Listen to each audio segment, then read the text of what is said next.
by two people who've been around long enough to maybe have seen a brokered convention. And maybe we'd somewhere like to along see the another line. we're really dating you. 1968, Right. which was not brokered, but people were duking it out on the and it was. I showed it to my students. Chicago.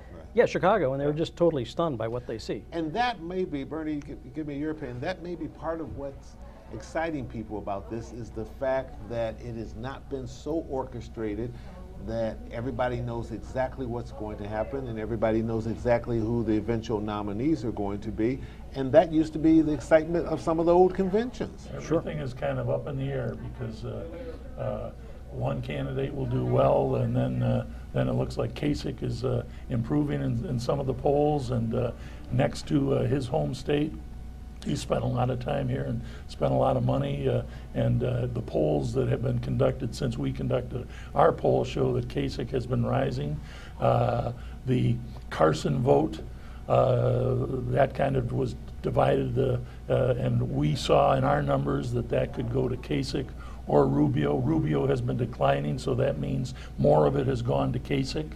So it does not surprise me that some of the polls show that Kasich might come in number 2 in Michigan, and also you've got a situation where Trump, I think, has maxed out his support, and he may be dropping a little bit. One poll showed that after the debate, his margin slipped dramatically. And if in fact that trend holds up, while you could see something in single digits in Michigan, still I think Trump is probably going to win. But it could be in single digits in Michigan.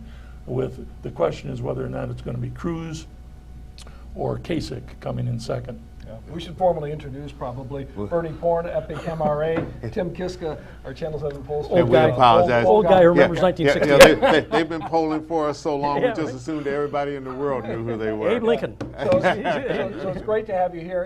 In our most recent polls, it was Trump 29, Cruz 19, Rubio 18, Kasich 8 on the Republican side, 56 for Clinton, 31 Sanders, 13 undecided on the Dem side. So you think, Bernie, there's been movement certainly since those polls were conducted? I believe there has been. Yeah. When you look at the accumulation of other polls that have been conducted since then, a little bit of decline for Trump, and a lot of that is because of the debate, which we didn't measure in our poll, the debate in Detroit, and also the debate in Flint may have helped Hillary in terms of her race, because I think that it was declining and getting closer between the two of them.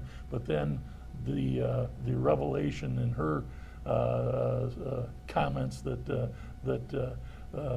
bailout was something that Sanders opposed. I think that may have been something that kind of set them apart again. Well, and he's made steps to try to clarify that he was and did vote in favor of the bailout since then. But yes, a damaging moment, I think, probably in that debate for him. Yeah. And the other thing is that you've got Rubio having Mitt Romney do a robocall to all the identified Republicans, and that I think could have an impact. Yeah, but I'm not sure it's entirely positive impact necessarily. You know, I don't know. But Well, it's up in the air. Right. I think we won't know. yeah, we won't know until tonight. Tim, you've been watching this for a long time. What do you think is happening with Americans? What is it that they seem to be very most concerned about in this race? Well, there are a lot of things, but I think part of it is I think a lot of people feel that the economy is shifting under their feet. The state, if you look at our boom and bust cycles, pretty much since the 20s, we've been way up and then way down.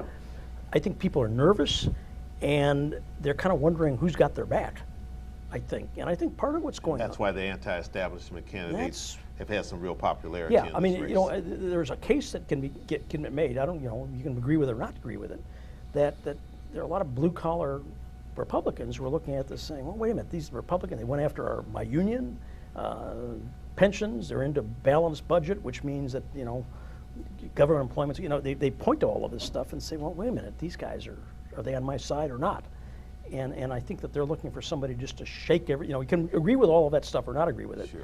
But I think a lot of people kind of go, you know, let's try something different, something new. And the other thing is, I've never seen anybody like Trump who performs that well on TV. You know, you can't take your eyes off the guy. Reality show. Well, it's right totally before your eyes. That's exactly Tapping what, into the Howard Beale mentality. oh, in Well, a huge way. In yeah. a huge way. Right. That I saw that movie 2 weeks ago, and that film saw into the future. I'm Yeah. totally convinced of it. So many political candidates, frankly, are worried about political correctness, and I believe that part of Trump's success so far is that he's willing to go there and say it where most won't. And for some people, I think they have identified with that for whatever And reason. they see him as extremely independent. He Right. has his own money, and I think they feel as though he cannot be brought by the establishment. Yeah. The thing that befuddles me is this: you can argue to somebody that, wait a minute, deporting 11 million people is just not something that you can physically. How do you do that exactly? Doesn't matter. How do you build a wall and make Mexico pay for it? How do you do that? Well, you can't, probably. It doesn't matter. Who cares? You know, I mean, I think a lot of people who are voting for Trump just say, I just like the guy. Yeah. You know, and Well, key question in our survey was whether or not people agreed with Donald Trump's position on temporarily banning Muslims from coming into the United States. 61% of all Republicans agreed, but 85% of his voters agreed with his position. Right. So they are gravitating toward the things that he says. The message. Yeah, Yeah, and the image. Yeah. absolutely. oh, the image is total self-confidence. Yeah, well, it's going to be an interesting night. Great to have you gentlemen here with us again. You'll be back later. Our polling team is at work to try to get a sense of where the electorate in Michigan is on this, and we'll be interested to get your views a little bit later on as the evening progresses. All right. Looking forward to it. Thank you. Bernie Porn, Epic MRA, Tim Kiska, our Channel 7 pollster. Great to have you both here.